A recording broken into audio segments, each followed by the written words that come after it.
ayan guys, nagluto po tayo ng pansit. So may chicken dyan. Nabili natin ng chicken ng 40 pesos lang, yung parang sa backbone part. Tapos meron naman yung mga ingredients na pagkatapos nito, lalagyan natin ng tubig. Lagyan natin ng tubig to guys. Pakuluan muna natin hanggang luto-luto. Then lagyan natin ng tubig. Lulutuin pala natin ngayon ay pansit. May tayo, sobra na half. Naglumi tayo kagabi. So ngayon gagawa tayo ng pansit pero gisado siya. Okay, yan. Ayan guys, ang ginawa natin is nilagyan natin siya ng yung dahon, no? Yung dahon pala is from pichay ito kanina, di ba nagluto tayo ng tinola. So hindi tayo nakabili ng cabbage. So ito pichay na dahon na yung utilize natin. Ayan. Post muna natin. Ayan, nilagay na natin yung pansit. Half lang ng kahapon.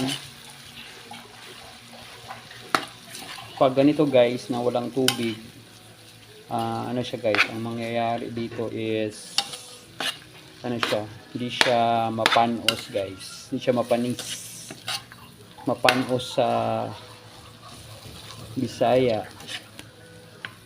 Sa English, spoil. Hindi siya ma-spoil kasi walang water. Yun yung observation ko pag magluto ako. Pero pag may water siya, tapos medyo matagal-tagal siya So ayan guys, medyo half lang to guys. Pero pag mag-order ka din sa medyo na to, parang 2 servings. Most likely abot siya ng 50 pesos. So nakikita nyo naman, marami yung laman, di ba? Marami yung laman. So mas to guys, mas masarap.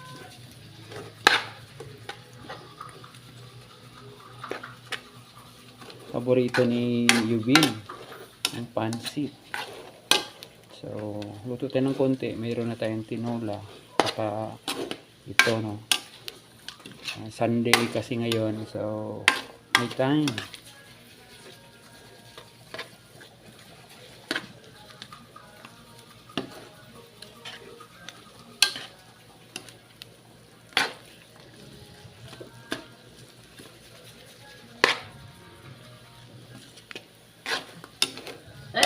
Nalagyan natin ng tuyo para mag siya, brown, color brown.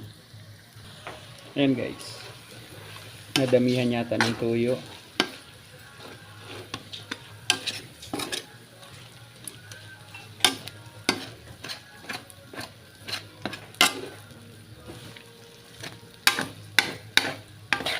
Na siya guys.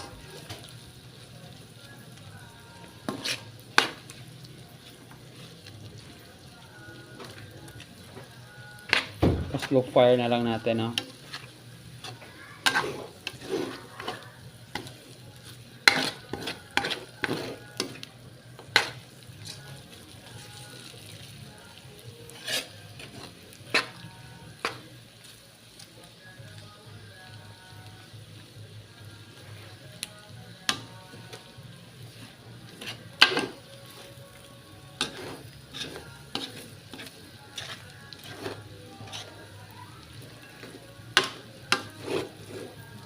Lagyan natin ng guys, seasoning. Ayan, nalagyan ko ng seasoning guys.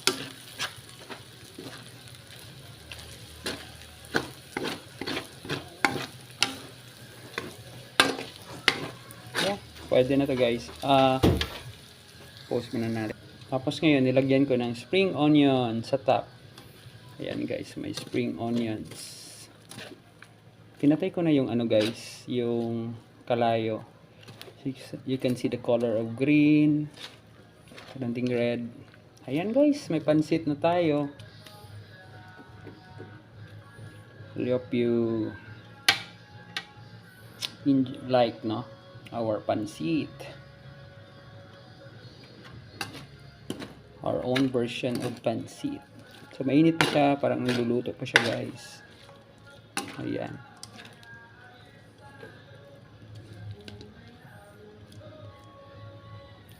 So, fry pansit. Thank you for watching guys. Please subscribe.